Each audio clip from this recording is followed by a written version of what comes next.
Curious what effect it will have on a Jedi.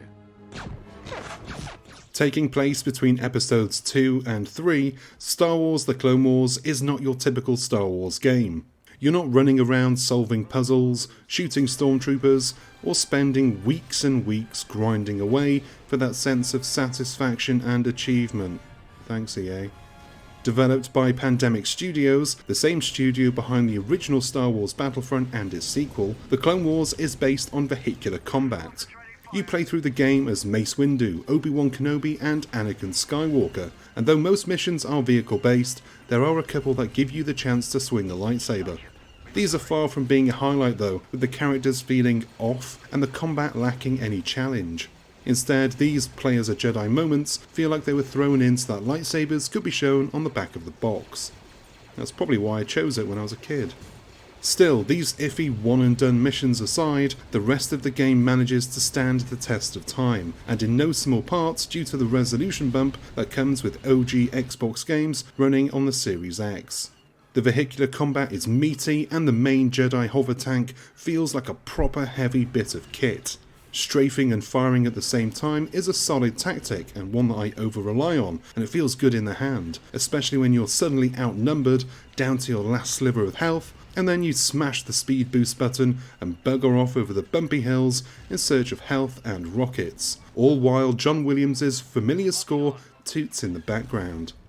The game actually throws a fair bit of variety at you, with missions taking place in the air and on the ground in a variety of vehicles, as well as the occasional living mount, though that particular mission is not a favourite and I was very happy to return to my more comfortable tank when it was done.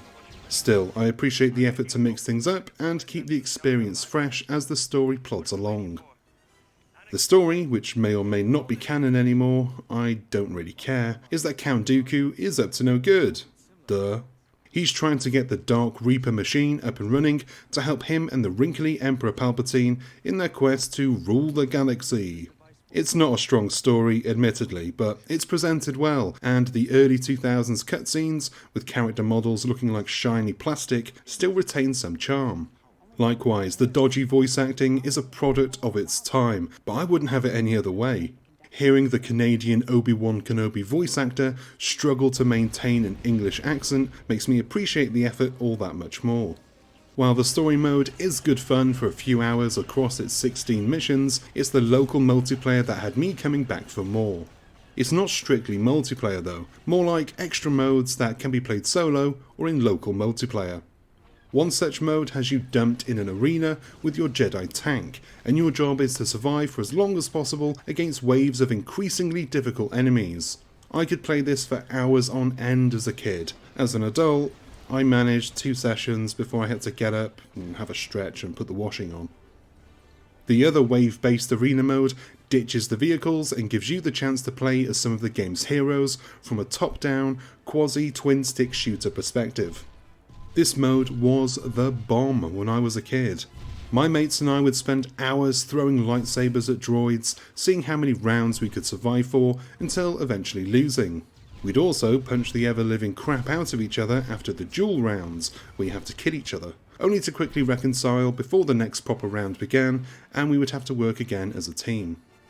Sadly, my childhood friends are either dead or they live really far away, which at my age is basically the same.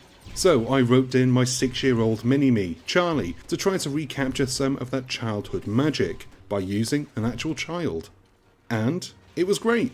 He was a great Padawan and an absolute monster when he lost the duel rounds, resulting in 3 weeks of docked pocket money for the bruise to my thigh. It was well worth it though, and we played for well over an hour, discussing tactics, arguing over who gets the health pack, and generally just having a good time. Star Wars The Clone Wars might be an ancient relic at this point, given that it's 20 years old, but it's one worth digging up.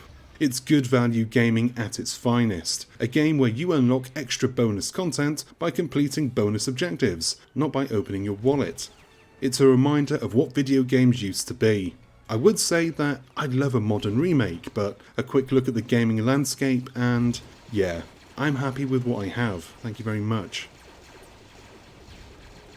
And that is the end of this retro review. Thank you very much for watching, and I hope you enjoyed this video. If you did, you know what to do. Go on down below, hit the like and subscribe buttons, leave a comment, a nice one please, and don't forget the bell icon so that you're notified whenever we've got new stuff.